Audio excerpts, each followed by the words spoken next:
boa noite. Estamos iniciando nossa live, né, tão esperada. Gostaria de agradecer primeiramente a todos que estão nos vendo e irão nos ouvir, né, e disponibilizaram um pouco do seu tempo para estar conosco.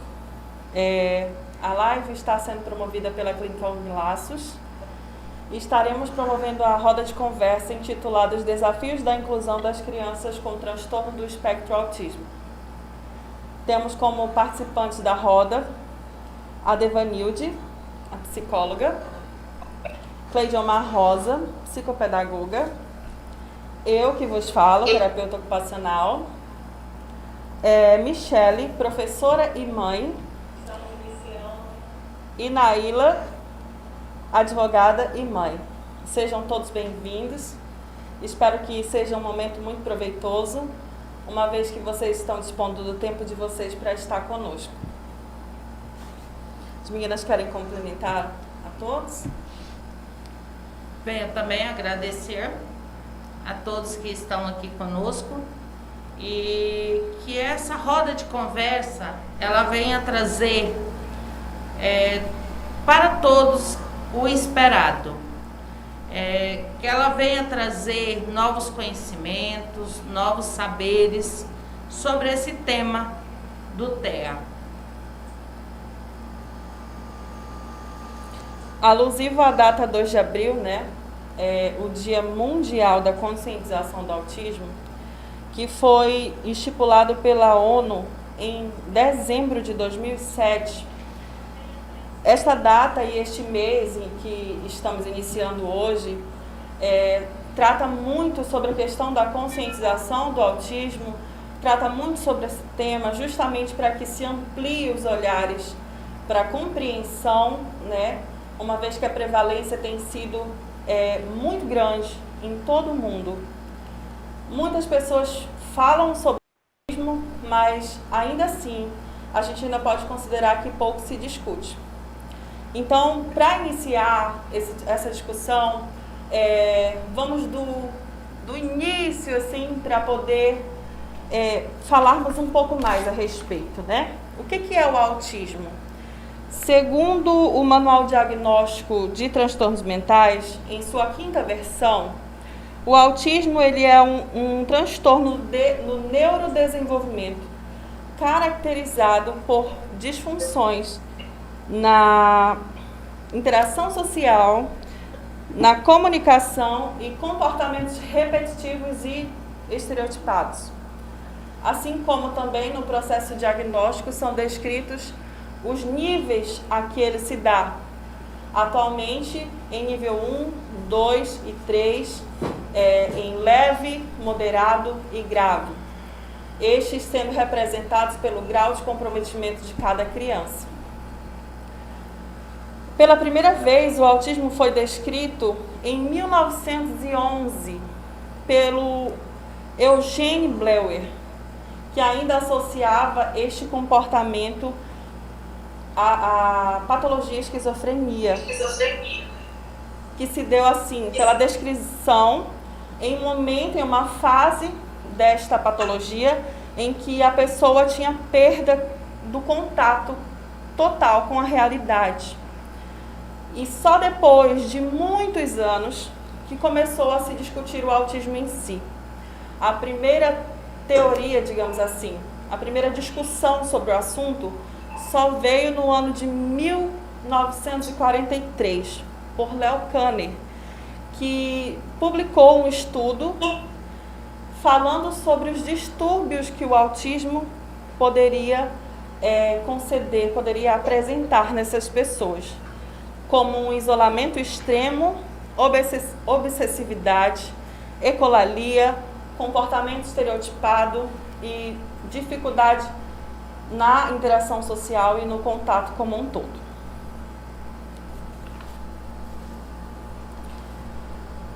A primeira pergunta, a primeira discussão a ser abordada começa com o seguinte: o que você entende por inclusão? E em quais contextos esta acontece? Na oportunidade, darei a Cleidiomar Rosa para estar falando primeiramente sobre o assunto e posteriormente as demais integrantes para a discussão.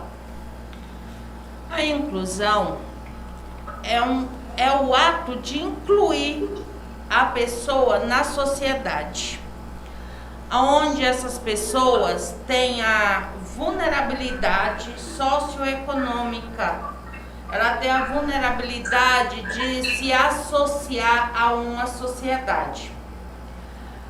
Não podemos falar de inclusão sem deixar de falar sobre a Declaração Universal dos Direitos Humanos e também da Constituição Federal de 1988, que apresentou os direitos que devem se estender a todas as pessoas sem exceção. Nós sabemos também que o pioneiro da inclusão social é Romeu Casimir. Como falar de inclusão se não citar o nome desse pioneiro? A inclusão para todas as pessoas que têm uma especialidade, ou simplesmente para o TEA, ou para todas aquelas pessoas que sejam negros, ou homossexuais, ou outros, temos que ter a inclusão, temos que falar dessa inclusão. Então, Romeu Casimir, ele foi o pioneiro aonde que trouxe a inclusão, trabalhou a inclusão da sociedade. Podemos falar da inclusão hoje? Sim, podemos falar, porque a inclusão ela tem acontecido, mas existem fatores para ser mudados, para trazer mais esta inclusão. E mediante essa live, nós podemos dizer que é uma maneira de incluir a criança, a pessoa com TEA. Porque a inclusão ela está caminhando como uma formiguinha. E isso vem trazer essa inclusão para todos. Nós, como os professores, psicopedagogos, mães de pessoas com TEA, tem trabalhado essa inclusão dentro da sociedade. Mas muito é um tema relevante, que tem que ser trabalhado, tem que ser dito, tem que ser exposto. Porque hoje são poucas as pessoas que entendem sobre incluir aquele que precisa. Incluir a pessoa dentro de uma escola, incluir esta criança dentro de um local, incluir dentro de famílias, incluir dentro da sociedade. Nós sabemos que essa inclusão muitas vezes não acontece também no eixo familiar, porque muitas famílias não aceitam esse termo. Meu filho, meu neto não tem TEA. Então, isso já significa uma exclusão e não uma inclusão. Então, nós temos que trabalhar esse ato de incluir dentro da sociedade. Por quê? Porque é uma pessoa, ela deve ser incluída. Trabalhar a inclusão dentro das escolas. Mas nós hoje já estamos caminhando dentro dessa inclusão. E a inclusão, porque todos necessitam, porque são pessoas que trabalham, são pessoas que estão no nosso eixo familiar, são pessoas que estão no nosso eixo de amizade. Então, a inclusão é algo muito importante para as pessoas com TEA. E isso faz gerar uma autoestima, faz gerar com o avanço dele dentro de todos os eixos, escolar, social, financeiro, trabalho e outros mais. É interessante a gente ressaltar, quando a gente fala do termo inclusão, a gente está abordando algo diferente do que integração. Né? A integração é estar ali no cantinho, participando de alguma forma, mas distante. Quando a gente fala da inclusão, a gente fala dele estar ali participativo, com as mesmas condições do que os demais, com as mesmas experiências e vivências que os demais, sem distinção. Um pouco até redundante da fala da Cleide, a questão de estar envolvido, independente do contexto do autismo, independente de etnia, classe social, cor, de qualquer condição, trabalhar a inclusão como o gozo pleno de todas as atividades, de todas as vivências na sociedade, no âmbito familiar, no âmbito escolar. É até bom a gente falar sobre isso, porque a inclusão começa, inclusive, no âmbito familiar, da aceitação desde o contexto familiar. E isso ainda é uma dificuldade muito presente.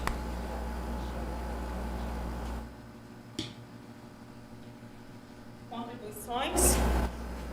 E o quanto é necessário a gente falar, né, que nós precisamos compreender a criança, né, o indivíduo, dentro da sua dificuldade e, ao mesmo tempo, permitir que ele participe, né, no convívio social, tratando ele com os mesmos direitos e respeito. Porque, às vezes, por falta de conhecimento sobre o assunto, a pessoa acaba por excluir, porque não sabe como lidar ou até mesmo como a criança vai se comportar, e acaba excluindo sem perceber que está excluindo. Verdade. É interessante dessa situação, né? Tanto de incluir o que ela acabou de colocar, que vem acontecendo com esse novo decreto que foi deliberado agora em 30 de setembro, né? O 10.502. E ele quer fazer o quê? Ele quer somente que a criança, que a pessoa com deficiência, ela permaneça no meio da sociedade, mas seja colocada em um lugar dizendo, né, no caso, é o que traz divergências nesse decreto, né, que daí a gente está estudando, está tendo todo um mover pelas pessoas que lidam com educação especial, professores em São Paulo também, no Rio de Janeiro, eles estão tentando mobilizar, porque esse decreto ele veio para poder tirar essas pessoas ou essas crianças de uma escola regular que estariam tendo um movimento, que já tem um apoio, toda uma jornada de profissionais. Nós sabemos que, enquanto profissionais, a dificuldade que é de ter dentro de nossas escolas para poder nós termos hoje, por exemplo, em 2021, poder dizer assim, nós temos crianças que são incluídas dentro da escola na rede comum, né, vamos dizer assim, na rede típica, que a gente já não diz que são normais ou normais, típicas e atípicas. Então, nesse sentido, essas nossas crianças, com esse decreto, eles começaram a querer desviar essa função toda. E profissionais na área da educação especial, o quanto está difícil. Nós falamos, igual a colega Gilmar falou, nós temos estamos tentando, a passos de formiguinhas, incluir, só que até chegar nessa inclusão, até isso tudo acontecer, vem um decreto que a gente não sabe se vai ser realmente tão necessário ou também vai mexer com a cabeça dos nossos pais, dos nossos professores, em relação, não, esse aluno realmente tem que ir para essa escola separada e aqui a gente vai ter os alunos típicos. Então, tudo isso vem movendo uma situação muito difícil para o nosso país, que caminhou tanto tempo com essas leis, de Salamanca, com o BNCC que vocês falaram agora também. Então, na cabeça dos pais que estão recebendo essa notícia pela primeira vez, que a criança está, principalmente assim, quem recebe a notícia com eles ainda a nível de primeiro ano, segundo ano. E quando é aqueles pais que recebem a notícia e o aluno a criança já está lá com 12, 13, 14 anos sem poder fazer um trabalho que poderia ser feito antes. Então, esse decreto, infelizmente, ele vem desapropriar muitas situações em nossas vidas que luta por essa inclusão dessas crianças no meio comum, vamos dizer assim. Então, cada fator disso tem que ser bem estudado. E quando a gente fala, infelizmente, quando a gente fala até mesmo hoje sobre os decretos, sobre as leis instituídas, né? Isso aí acaba acarretando, você falou, não é que eu estou falando, é uma situação que está acontecendo com o nosso país, com as nossas crianças, porque assim como vocês disseram, mãe, professora que lutou, a Cleojomar junto, a gente ali vendo tudo isso, e agora eu tenho que pegar meu filho que está no 8º ano, e colocar numa escola separada, porque por causa de um decreto dessa lei que vem instituir, e os profissionais? Como é que vai ser para lidar com essa criança? Gente, querendo ou não, um profissional, vou dizer para vocês, um intérprete, que é necessário para um aluno com deficiência auditiva, um intérprete, um salário dele é quase um salário mínimo.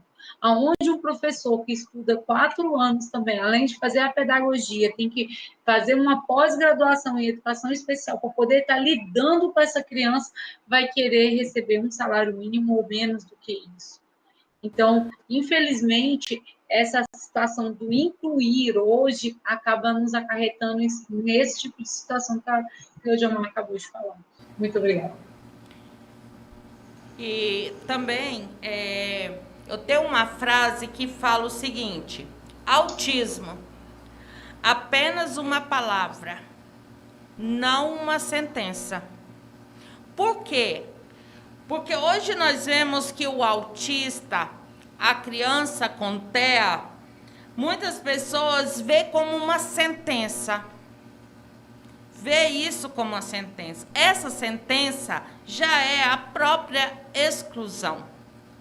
Porque muitos não têm um olhar para ver, né? Então, assim, uma criança com autismo, ela simplesmente... ela tem uma forma diferente de ser, de sentir e de ver o mundo. Ela é uma pessoa comum como eu, como Janaína, como vocês.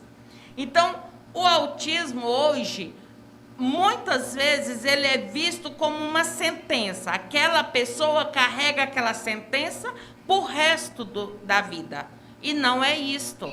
Ela é uma criança, ela é uma pessoa que ela só vê o mundo diferente. Ela tem a sua diferença de ser, de sentir, de ver o mundo, de agir.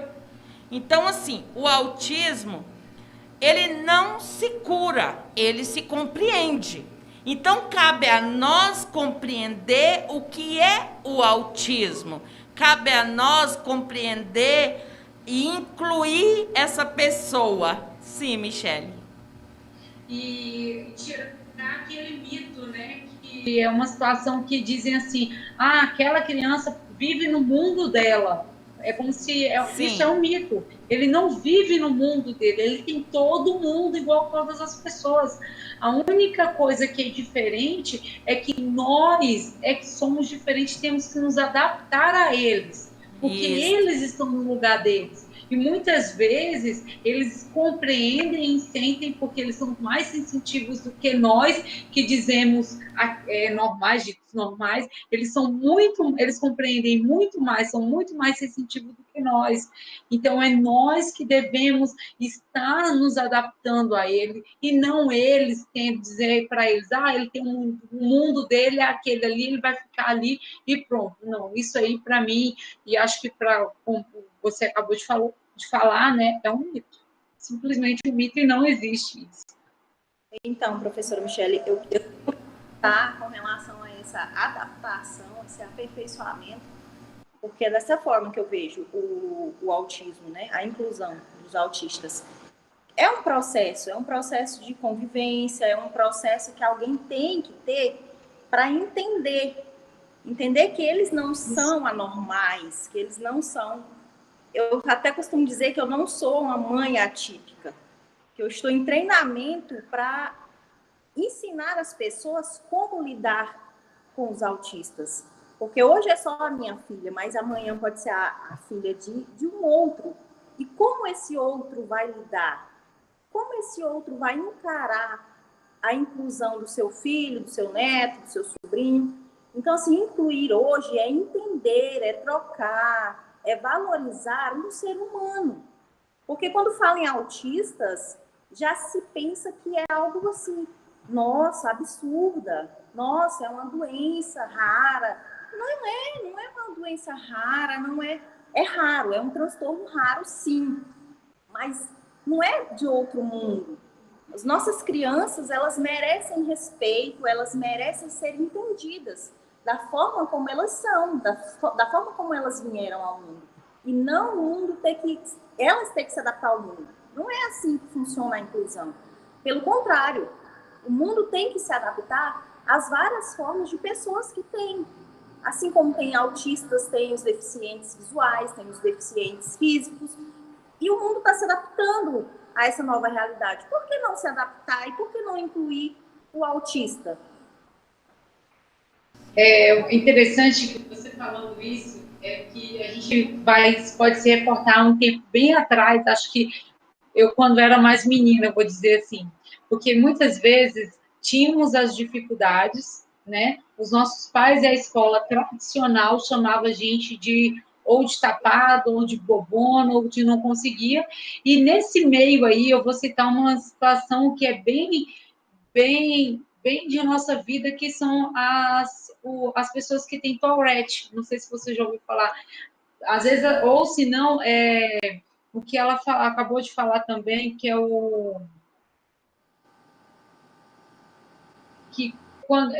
a estereotipia. Então, muitas vezes as pessoas acham, eu sou normal, aquilo ali que é normal, mas não consegue parar de fazer isso. É uma estereotipia. Né? Ou uma síndrome de Tourette, dependendo do que for. E criou, cresceu, estudou, ou se não, fica fazendo isso. Tem pessoas que ficam o tempo todo assim.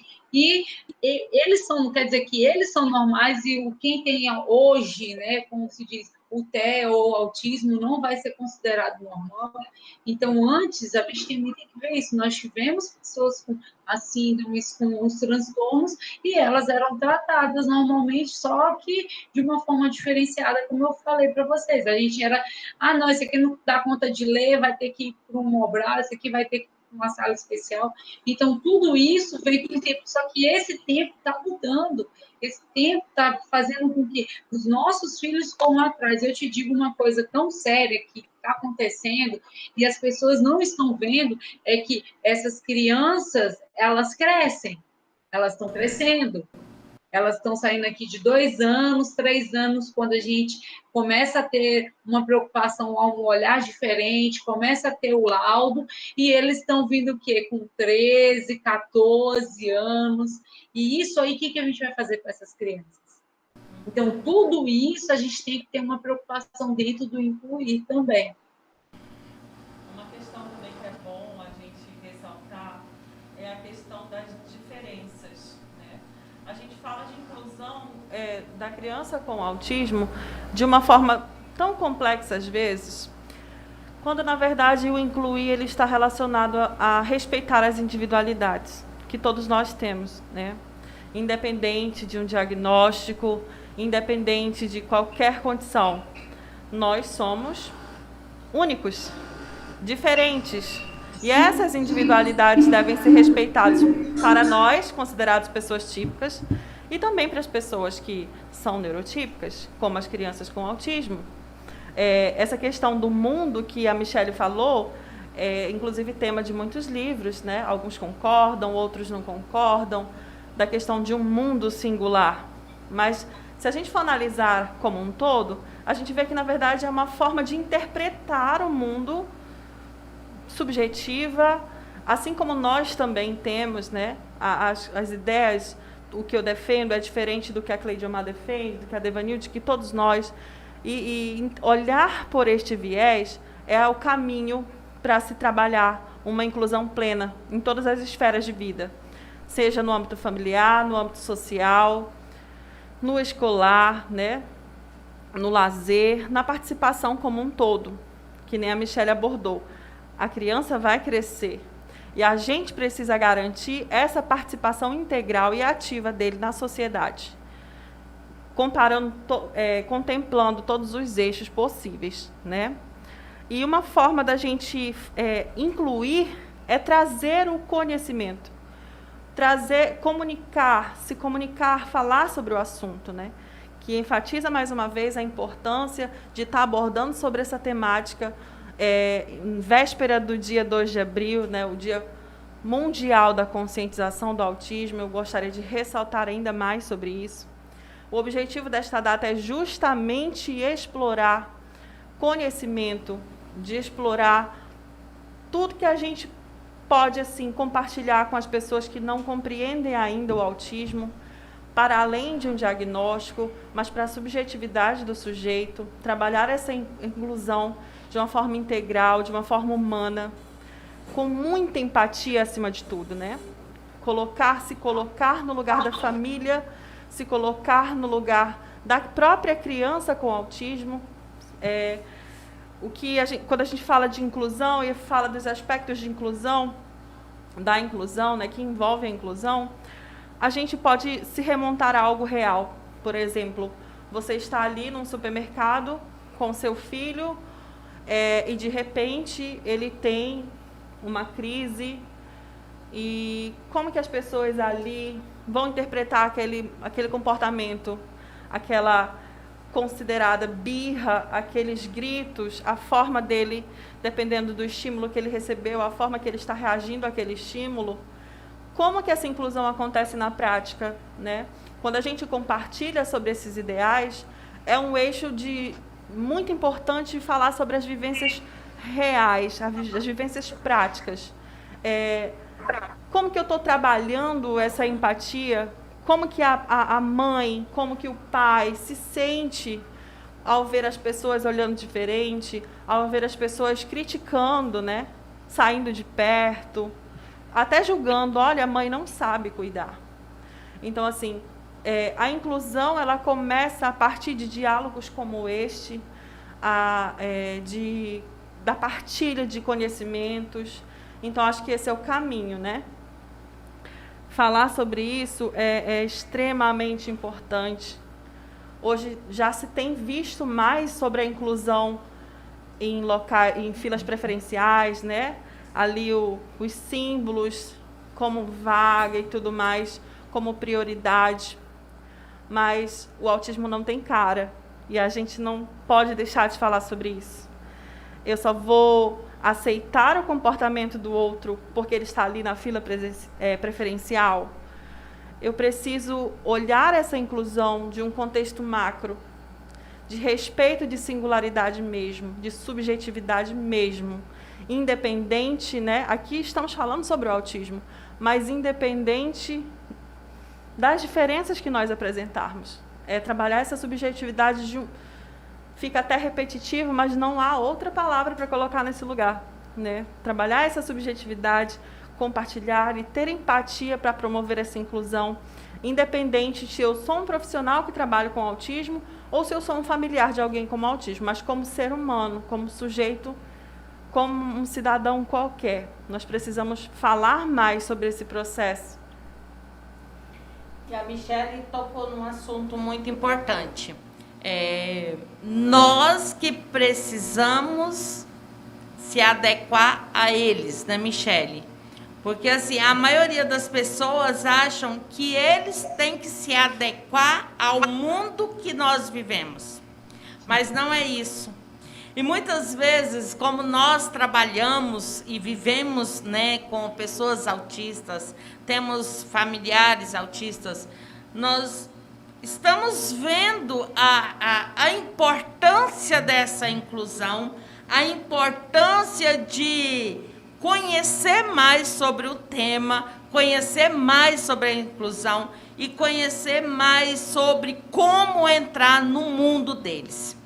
Porque eu sempre falo que o autismo, ele é uma pessoa que trabalha com a sinceridade. Ele vê o mundo diferente, ele sente, ele é uma pessoa ímpar. Ele é uma pessoa que sabe viver uma vida digna.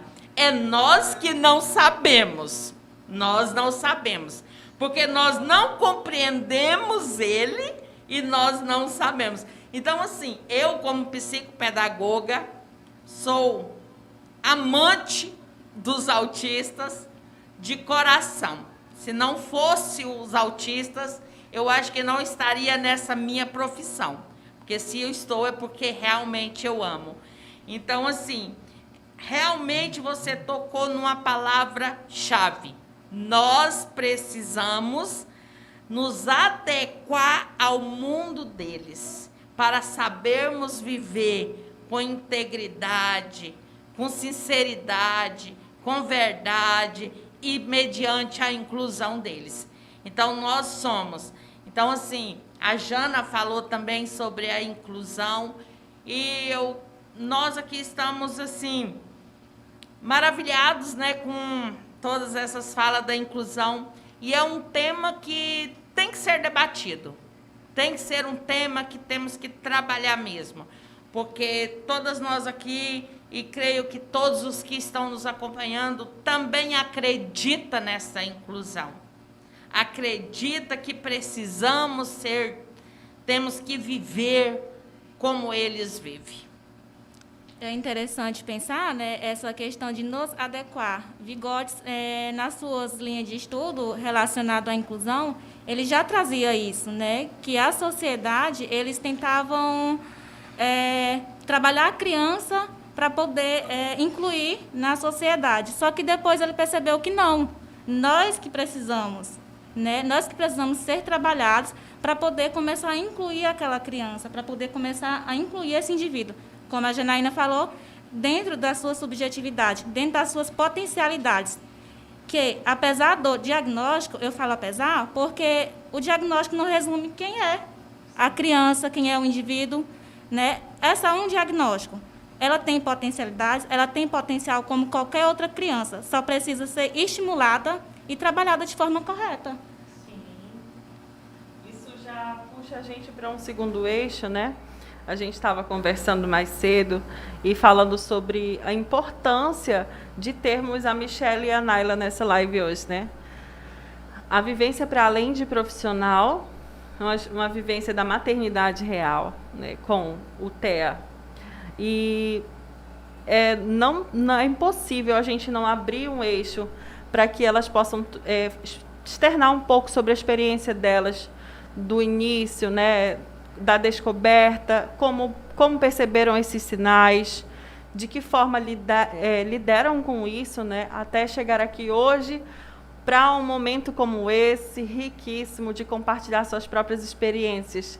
Não é fácil a gente, não é fácil não, façam uma ressalva, não são todas as pessoas que abrem a janelinha da câmera como vocês estão fazendo, aí do lugar de vocês, né, para compartilhar um pouco sobre as suas vivências.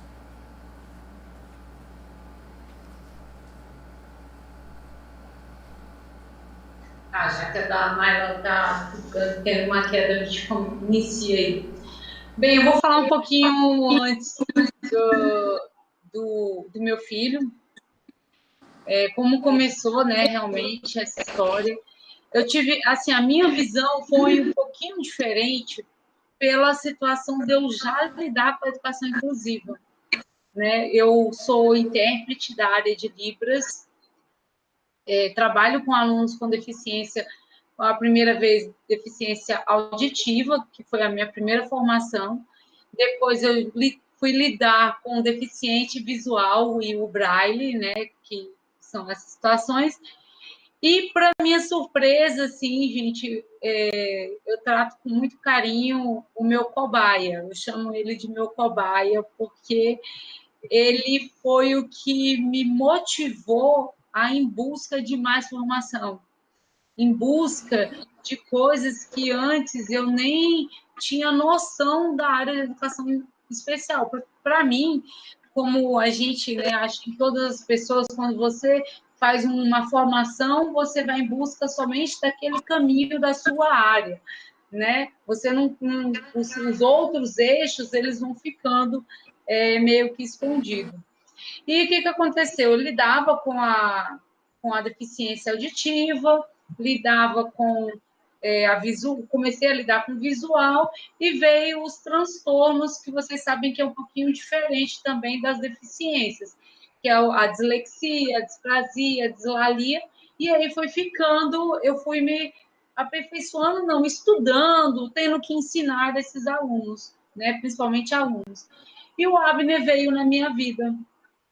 O Abner nasceu normalmente, como todas as crianças, como toda mãe conta os 5 dedinhos da mão, 5 dedinhos do pé, aquela situação toda.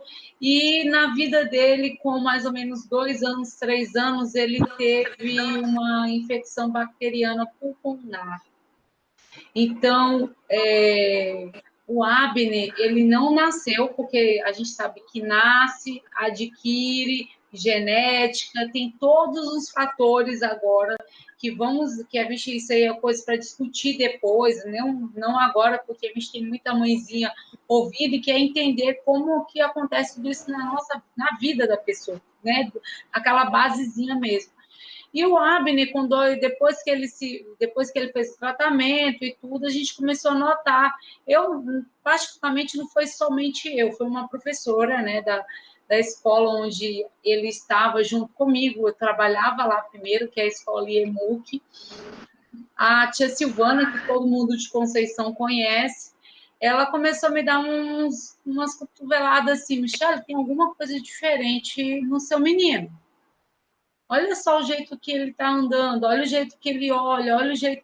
E realmente, o andar na ponta dos pés são características, não é que vai definir um laudo, gente, são características. Porque nós sabemos que o TEA, ele não é totalmente como o autismo nível 1, 2 e 3. Ele é o quê? Uma característica, que ele vai ser uma junção do TDAH, se for o caso, ou do TDAH, se a criança tiver hiperatividade, ou dos outros transtornos. Então, ele vem ser o TEA, porque ele tem características autistas, né? Então, quando o Abner começou a diferenciar tudo isso, eu levei ele numa especialista,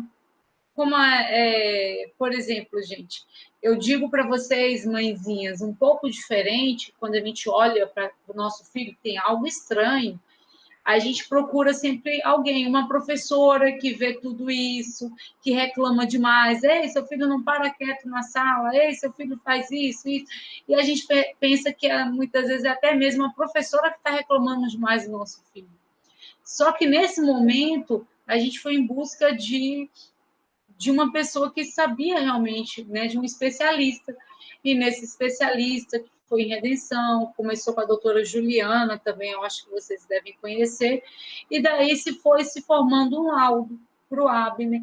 Ele tem crises, como toda criança com espectro autista, tem a parte da ansiedade, ele toma a medicação. A medicação foi uma situação que foi incluída na vida do Abner, né? Nós sabemos que toda medicação tem seus altos e baixos, e eu não deixei de tentar. E nesse trabalho, realmente, né, nessa vida, não é que não seja fácil, como a Janaína falou, assim, não é que seja fácil, mas nós temos que ter o amor de mãe, o carinho de mãe, a família, no meu caso, né, eu falo mãe porque eu que lidei mais com ele, mas tem toda a família, tem um avô, tem uma avó, e a minha diferença com vocês ou com as outras mães é o momento do luto, porque não é fácil você olhar os 5 dedinhos da mão, os 5 dedinhos do pé e saber que, nossa, meu filho tem TEA. O que é TEA? É uma deficiência, um transtorno. Nossa, meu filho não é normal? Como assim, doutora? A senhora deve estar errada, a senhora deve estar ficando doida. Então, todas essas situações, até a gente aceitar, começar a olhar e começar... Cara, eu tenho que lidar com essa criança que não para um minuto, não dorme de dia, não dorme de noite, não dorme hora nenhuma, não faz isso. Como é que vai ser minha vida? Então, tudo isso é um luto que a gente tem que aceitar. Mas, na minha situação, eu já lidava com uma educação inclusiva, eu já lidava com algumas crianças que nós sabemos que tem crianças que são incluídas nas escolas e os pais não sabem né, a real característica dessas crianças. E quem tem que lidar é o quê? É o professor. Só que a diferença aí é que quando eles vinham para minha turma, para minha sala, eu já, nossa, tem alguma coisa diferente. Ah, eu já posso ter uma noção, eu já sei como que eu vou trabalhar com essa criança. Então, tudo isso veio a ser um pouco diferente, mas não quer dizer que eu não fiquei triste, não quer dizer que eu falei assim, agora que eu vou tentar mesmo, agora que eu vou em busca. E aí, eu tive numa época, vou dizer para vocês, que aqui em Conceição não tinha nada de profissional, nada de especialista, nada de psicopedagogia, né, Cleodiomar?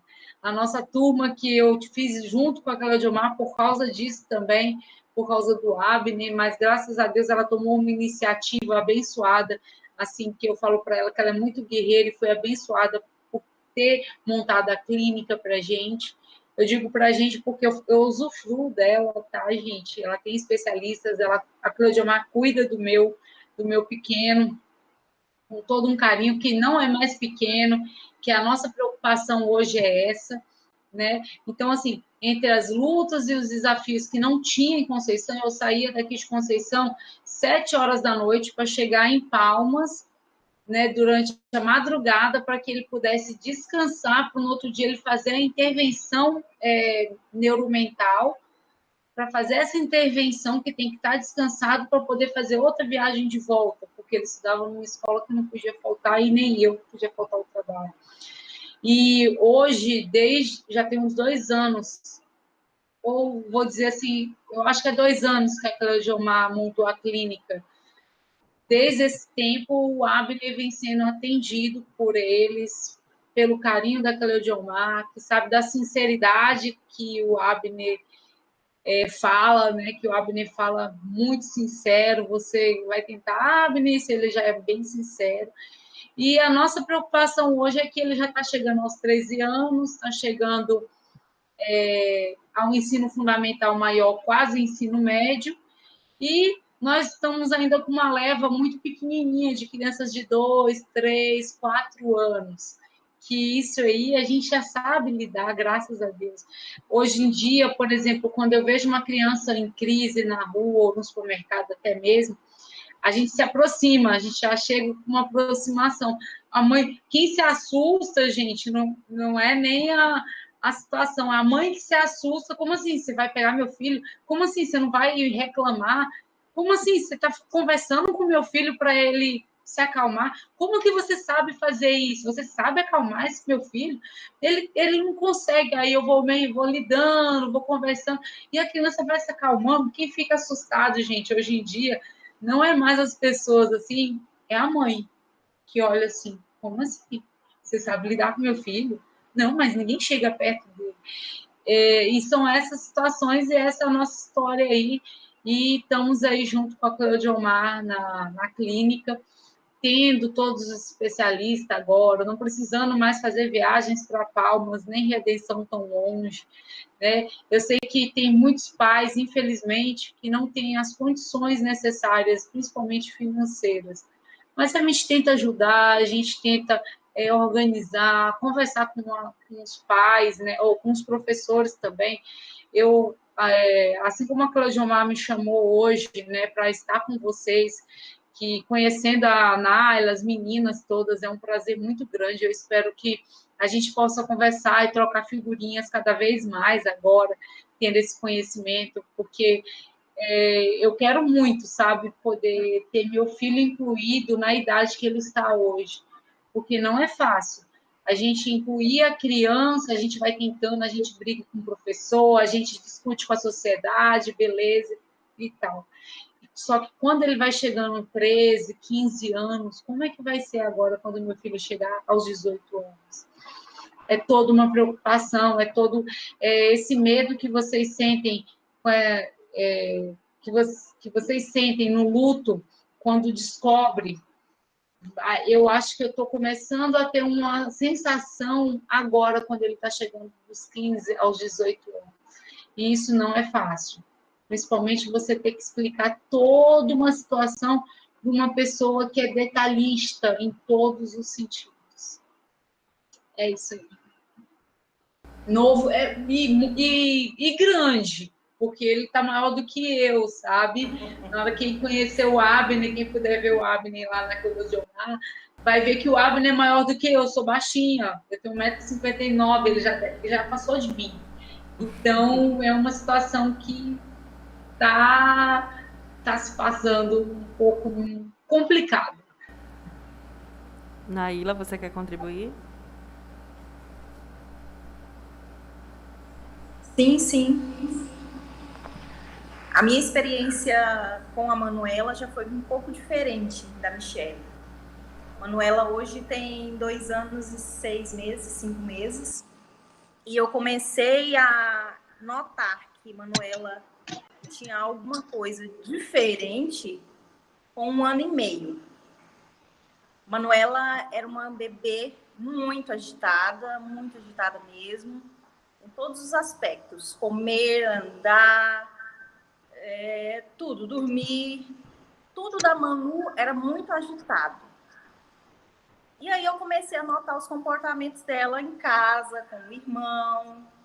E como eu já sou mãe, eu tenho um filho adolescente já, eu ficava comparando, mas o Nicolas não era assim. Mas o Nicolas não fazia tal coisa. O Nicolas, da idade da Manu, o Nicolas já falava, e Manu não falava. Era outra coisa que me preocupava muito. Porque Manu só balbuciava algumas coisas.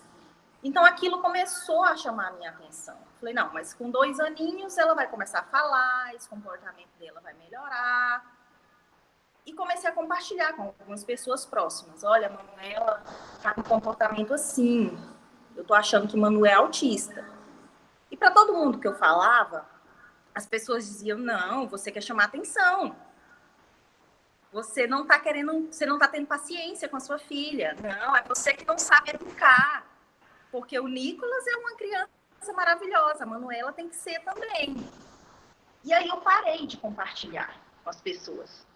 Eu não vou mais falar, eu vou esperar completar 2 anos, eu vou levar no profissional e aí eu vou tirar a minha dúvida. Eu vou saber se Manuela é ou não autista.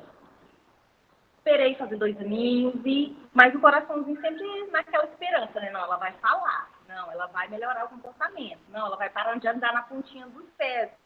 Porque ela também anda na pontinha dos pés. E sempre que eu ia falar para alguém da família, comentavam, mas todo mundo anda na ponta dos pés da nossa família. Todo mundo é muito agitado. Mas coração de mãe é aquela coisa, né? Coração de mãe não se engana. Não adianta.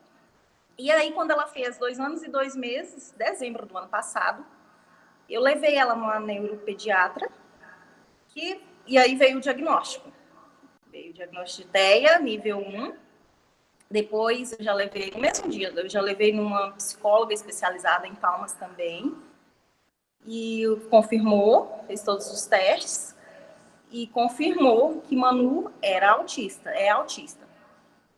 A questão do luto, que muitas mãezinhas passam, eu não consegui, eu não tive esse momento.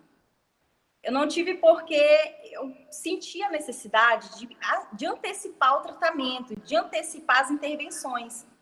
E eu sempre tinha isso comigo.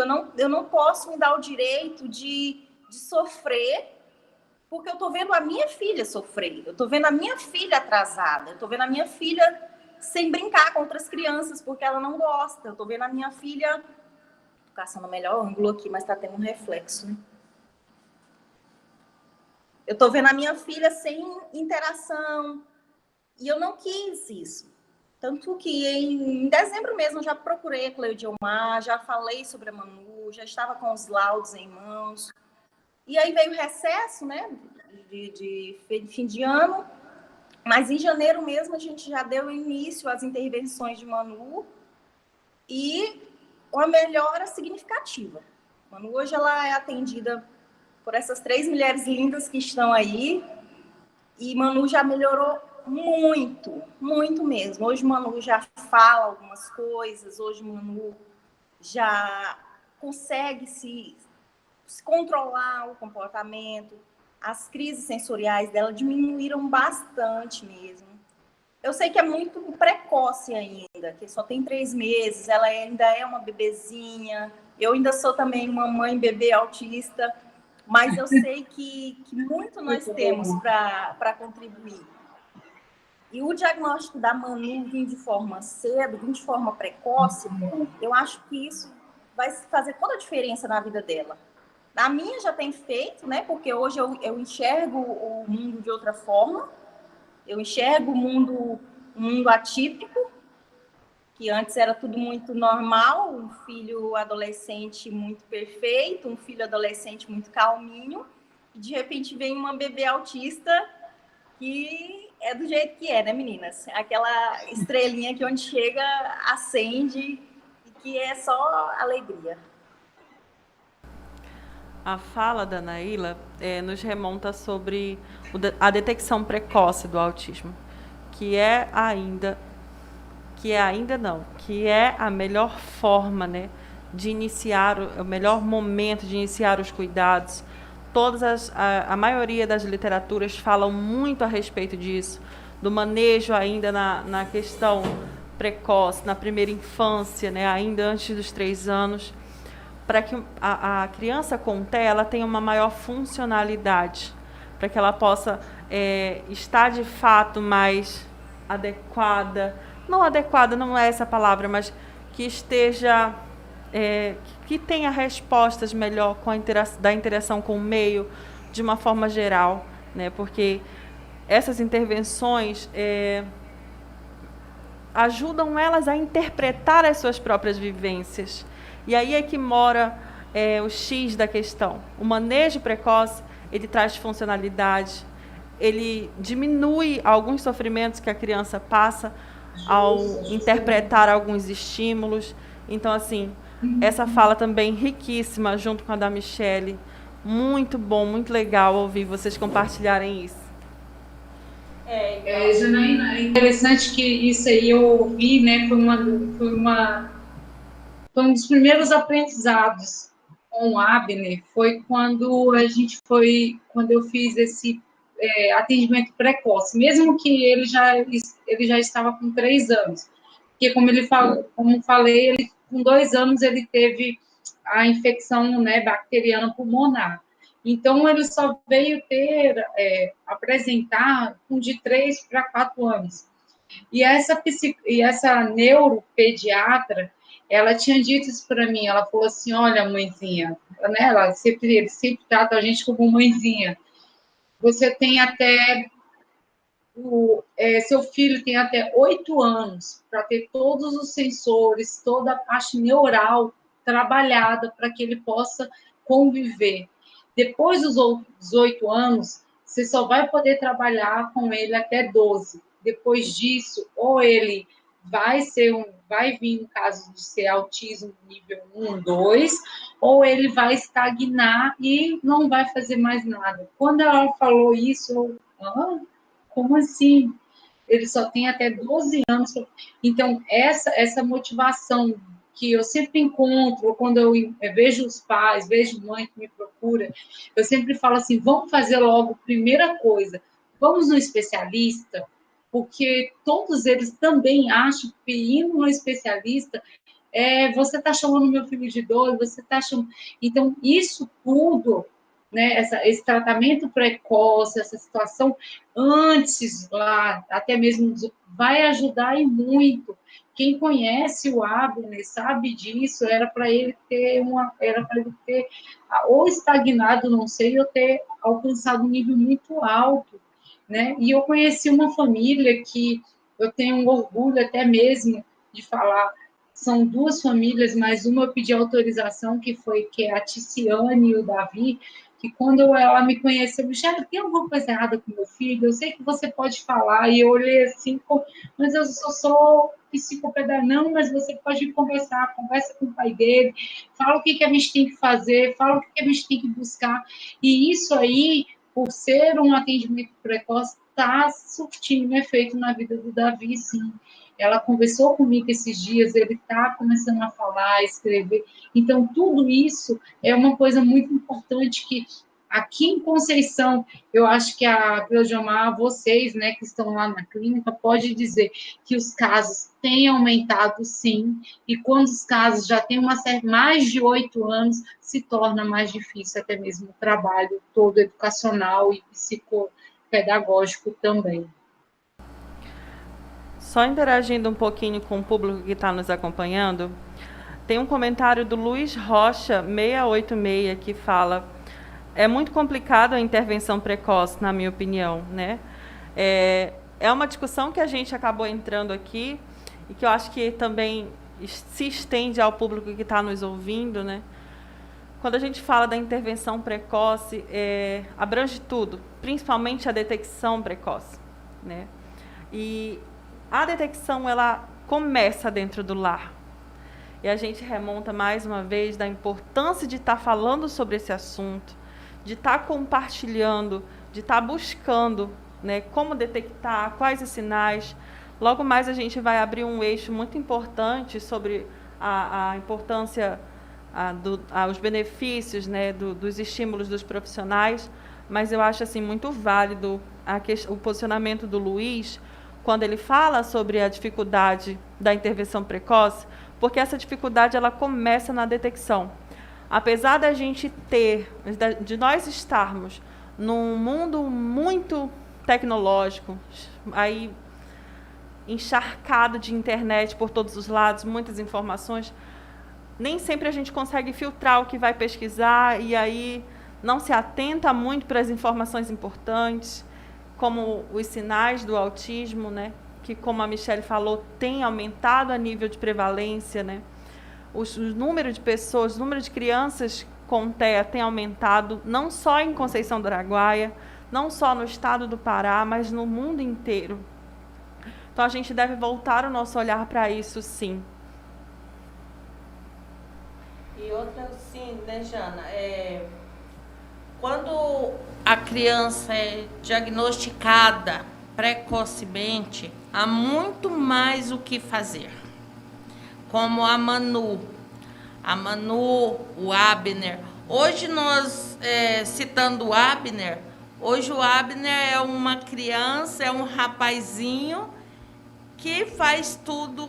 Ele vai para as terapias sozinho, ele conversa sozinho, ele chega simplesmente: oi tia, cheguei.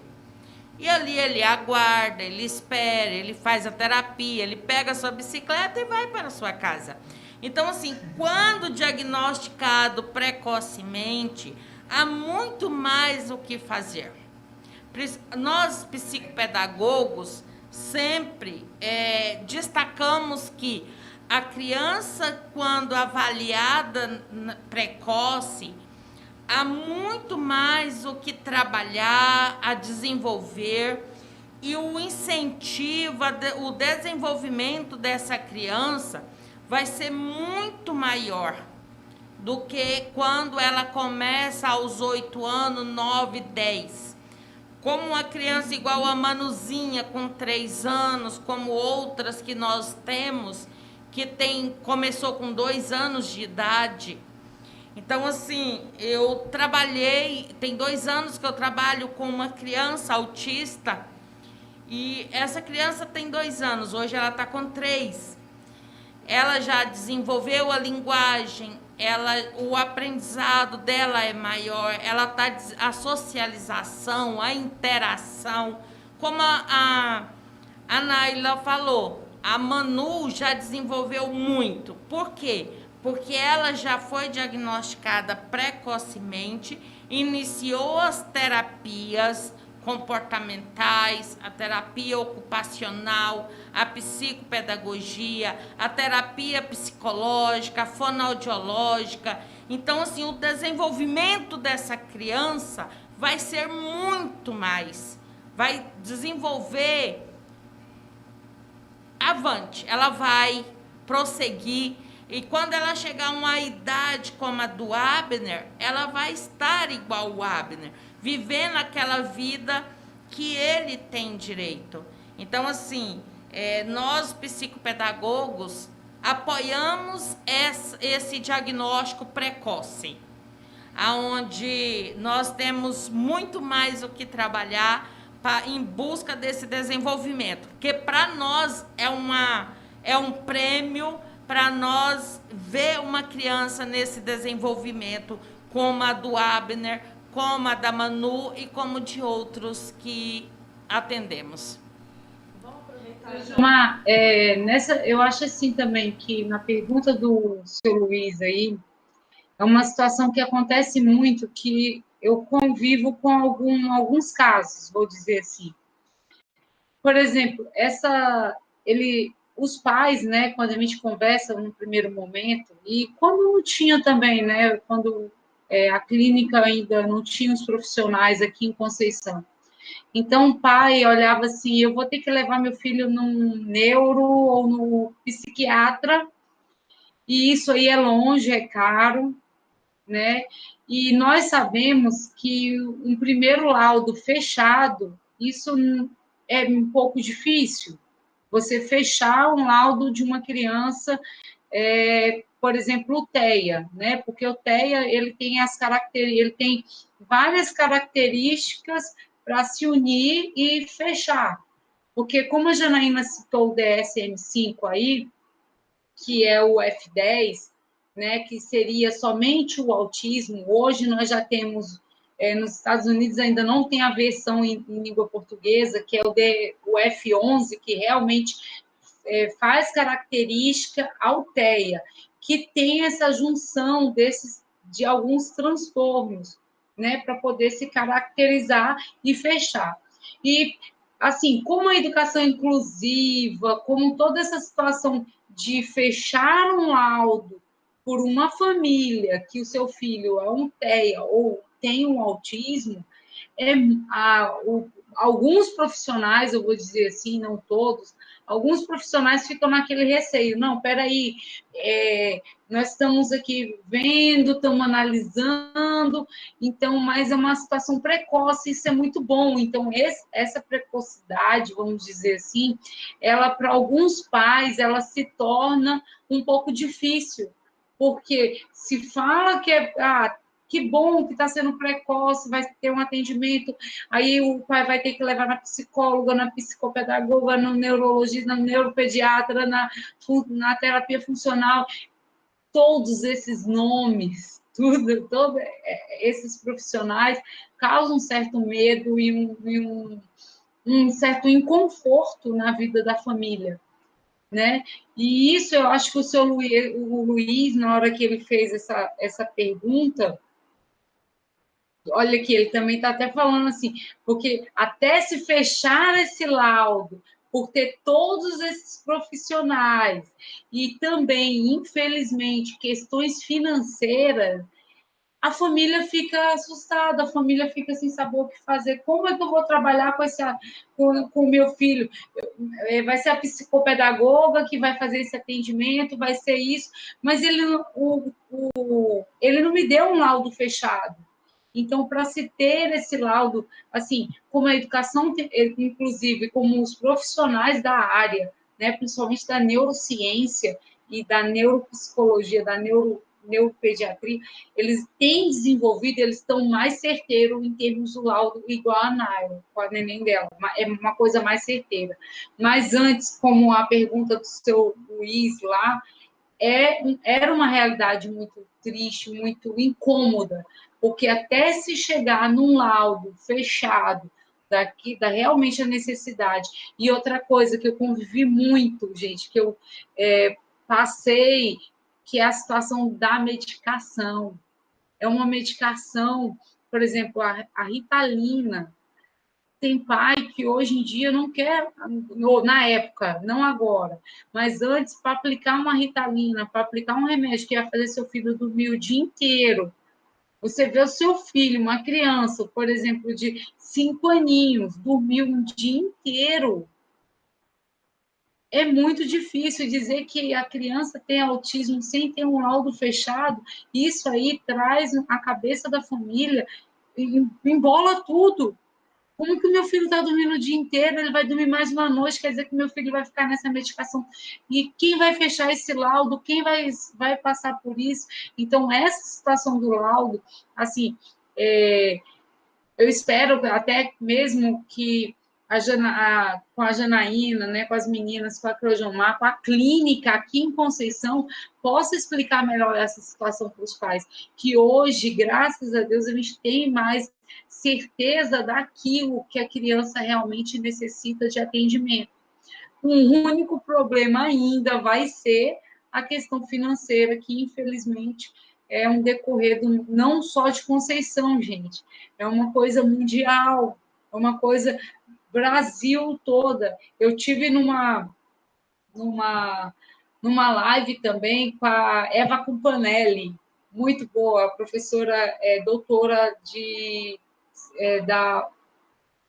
São Paulo, e conversando com ela, falando todo sobre essas especialidades e tudo, principalmente também sobre o TEA, o que elas falaram para mim foi, Michele, questão financeira, infelizmente, ainda dá aquele impasse, muito aquela parada que muitos pais param o acompanhamento da criança, porque o laudo, querendo ou não, demora a ser fechado.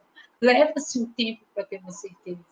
E é isso que eu acho que a gente também completa na resposta, ou na pergunta do seu Luiz aí. Sim, com certeza. É interessante, só pegando um pouquinho da fala aqui da Michele, quando ela fala das inseguranças, do medo dos pais, né, em relação ao diagnóstico, é onde nós psicólogos entramos, porque a gente não faz somente o acompanhamento da criança, mas também o acompanhamento da família, que é muito necessário para o desenvolvimento da criança, né? Porque se a gente trabalhar só a criança, chega em casa, como vai ser?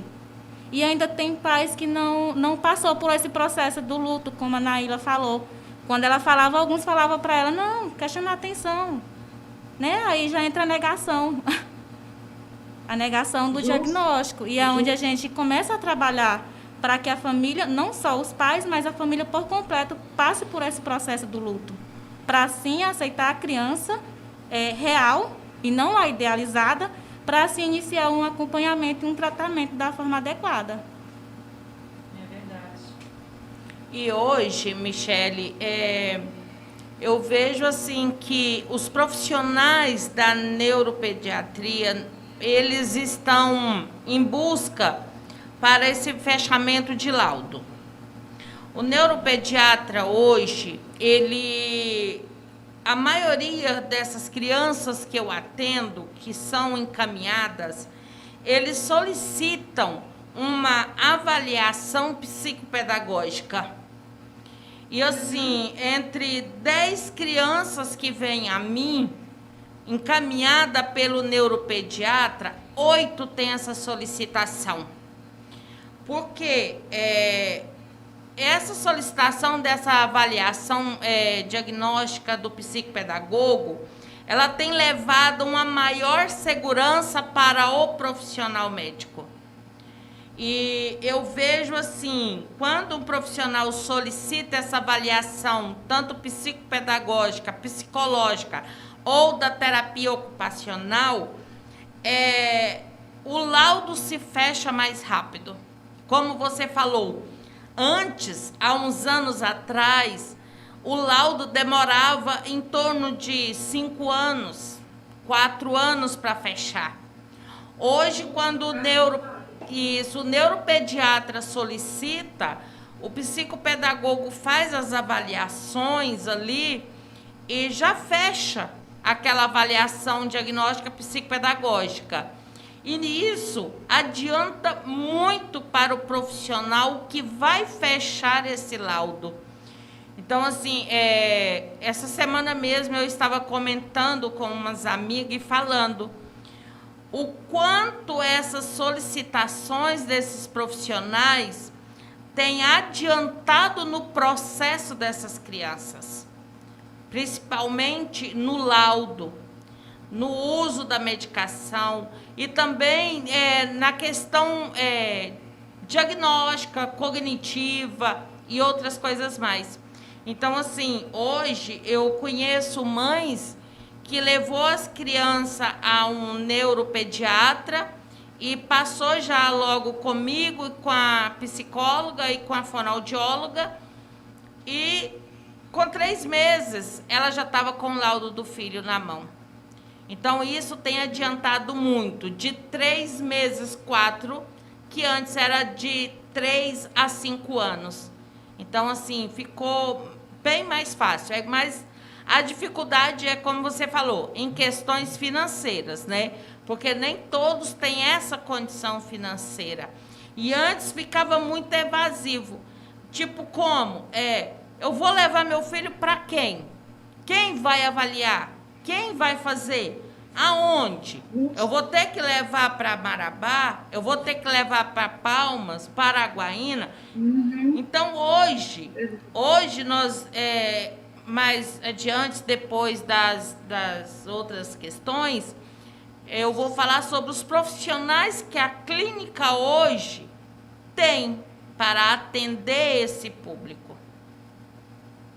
Janaína, antes de você falar, deixa eu só responder essa pergunta bem aí, que eu estava doidinha para alguém perguntar para mim, não é perguntar assim, ela perguntou no geral sobre as escolas. E eu sabe aquela pessoa que fica assim, eu sei, deixa eu responder, eu tô desse jeito aí. Então, assim, eu vou dizer para você assim, é uma informação para os pais, né? Já que ele está, foi uma situação que a Naila colocou lá no grupo, até que eu achei super interessante. Eu falei assim, poxa, ela tem razão. Se eu vou falar com famílias, a gente vai estar explicando isso para uma comunidade que quer entender o filho que tem dentro de casa, é a mãe, pai, e muitas vezes é um professor que está ali iniciando carreira, está sem entender muito bem como lidar com aquela criança, né? Então, tudo isso eu tento levar até para os meus alunos em sala de aula das pós-graduação, né? Quando eu chego na pós, gente, bora falar sobre inclusão e o seguinte, suguem de mim o que vocês precisam para a sala de aula de vocês. E nessa pergunta bem aí, eu sofri um pouco, que ela está perguntando que se as escolas aqui fazem atendimento sem o laudo. Essas escolas, no meu ver, que eu penso que ela pergunta, são as salas de AEE, né? Que no nosso município tem sala de AEE. Poxa, tem crescido bastante, gente, no nosso município de Conceição do Araguaia aqui. Eu acompanho juntamente com a Cleodiomar. A Cleodiomar, eu sei que ela tem a clínica, mas ela é uma profissional também do município. E, assim, é uma situação que o município, aos poucos, ao passo de formiga, eles têm se importado com isso. Eu tenho amigas que eu ajudei na formação da educação inclusiva e que fazem atendimento de alguns alunos. E nessa pergunta que ela fala sem laudo aqui, sim, o nosso município de Conceição do Araguaia trabalha com crianças, infelizmente, sem laudos por causa da necessidade que se tem. Porque no decreto, que eu sofri um pouco, porque em toda escola que a gente vai, e até mesmo chegando agora lá naquela questão lá do Enem, das provas de vestibular, né, do SISU, do PSU, que a gente já vai chegar no nível também superior, que nossos filhos vão chegar lá, essa questão de laudo, mesmo que a criança tenha esse transtorno dentro do DMS-5, mesmo que pode ser comprovado pela psicóloga, pode ser acompanhado, essa criança pode ter um atendimento dentro da sala de AE, a partir do momento que o professor percebe que ela tem alguma dificuldade, não que o professor vai ser o especialista que vai fechar laudo, nada disso, mas se o professor percebeu que ele tem uma dificuldade, ele já pode ter um atendimento dentro da sala de AE. Tá certo assim? Só para explicar.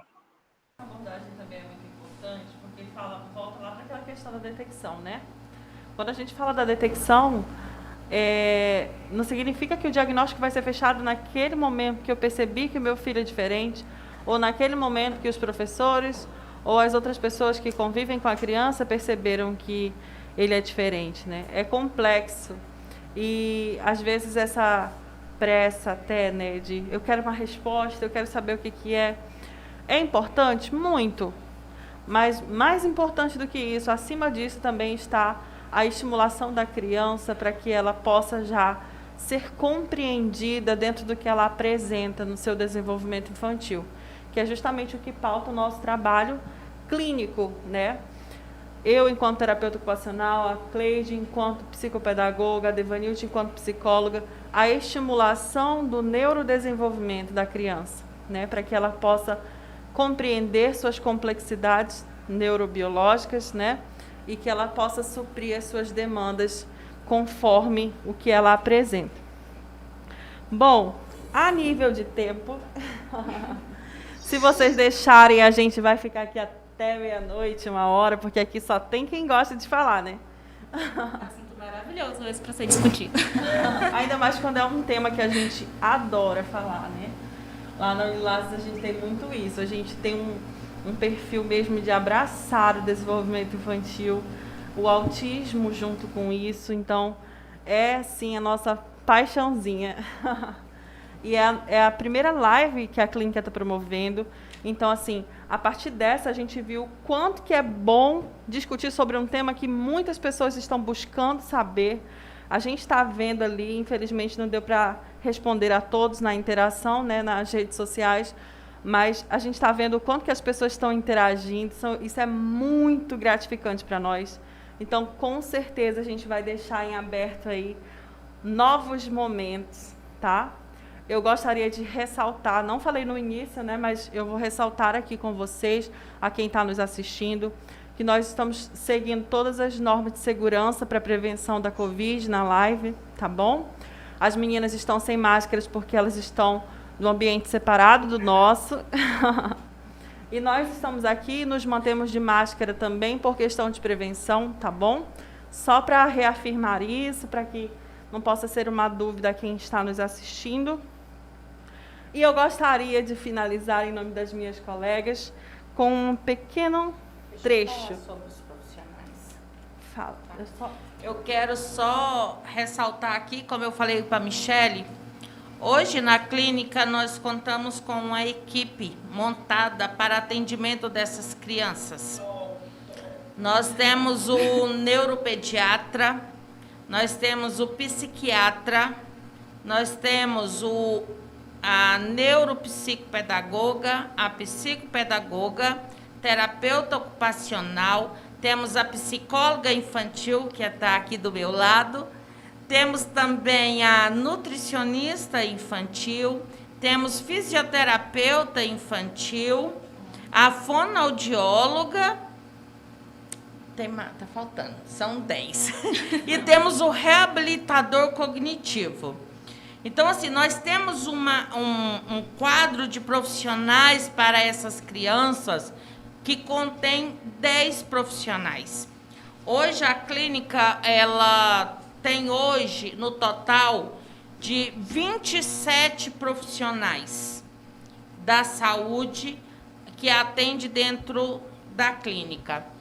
Como a Michele falou, a clínica Unilaces, ela trabalha, como eu falo sempre para os profissionais, ali não existe profissionais, ali não existe doutores, ali existe pessoas que amam a sua profissão, pessoas que trabalham com o coração para atender, para trazer aquilo que as pessoas necessitam. A clínica Unilaces, esse nome, o laços, ele significa a união, ele significa o eixo familiar, porque nós, como profissionais da clínica Unilaces, nós tratamos os nossos pacientes como família, como a Michele falou, como a Naila falou. Então, assim, nós temos os nossos pacientes como família, como pessoas amigas, porque a clínica Unilaces é um ambiente familiar para todos aqueles que aqui em Conceição não conhecem. Então, nós hoje abraçamos essa live, abraçamos essa causa do autismo e estamos prontos. E já de antemão, antes que a Janaína fale, eu já falo logo que nós estaremos tendo novas lives sobre novos transtornos, sobre síndromes. Outras mãezinhas vai ser chamada, Michele também vai ser chamada novamente. E assim, nós teremos a Naíla também. E a Clínica Unilaço, ela está de portas abertas para todos aqueles que queiram conhecer. A Clínica Unilaço foi um sonho e é um sonho realizado. E estamos aqui e todos aqueles que quiserem conhecer, está de portas abertas de segunda a sábado.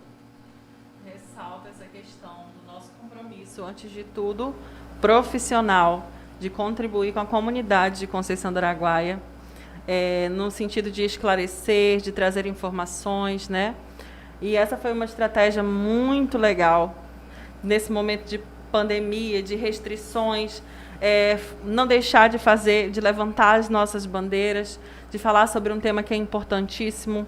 Hoje o recorte foi a respeito do autismo, né, do transtorno do espectro do autismo, mas com certeza virão novas demandas, que também, né, transtornos globais do desenvolvimento como um todo, que também é muito importante. Deixa eu só responder aqui uma pergunta do seu Luiz. O seu Luiz falou aqui para contratar um dentista que atenda crianças autistas. Seu Luiz, já estamos conversando com este profissional. Legal. Para que venha. Só que para isso nós temos que ter algumas alterações, mas já estamos a caminho disso. E já de antemão estamos tendo também conversando em busca de novos profissionais para estarem conosco. E todos que forem necessários, nós estaremos aqui. Outro que nós temos buscado também, eu esqueci dessa equipe, para atender essas crianças, nós temos, falei, né, do fisioterapeuta, e temos também um cardiologista que vai estar vindo também para atender também essas crianças. Então, assim, o dentista, já respondendo o seu Luiz, já estamos conversando com ele. Falta poucas coisas para que possamos estar fechando esse contrato. Agora, Janaína. Eu gostaria de contribuir, né, já finalizando. Igualzinho eu sempre gosto de falar para as pessoas que eu conheço e para as pessoas que eu atendo. Enquanto profissional, eu não atendo pessoas autistas. Eu atendo pessoas, eu não atendo síndromes. Eu não atendo doenças, eu atendo a pessoa dentro da subjetividade dela, dentro da personalidade dela, porque acima de qualquer coisa ela tem a personalidade dela. E é isso que gostamos de ressaltar e exaltar sempre, a personalidade e a subjetividade e a autonomia desse indivíduo. Em agradecimento e finalizando esse momento, gostaríamos de deixar a seguinte frase: conhecimento é poder. Utilize parte do seu tempo para educar alguém sobre o autismo. Não o autismo, mas sobre o autismo. Não necessitamos de defensores, e sim de educadores.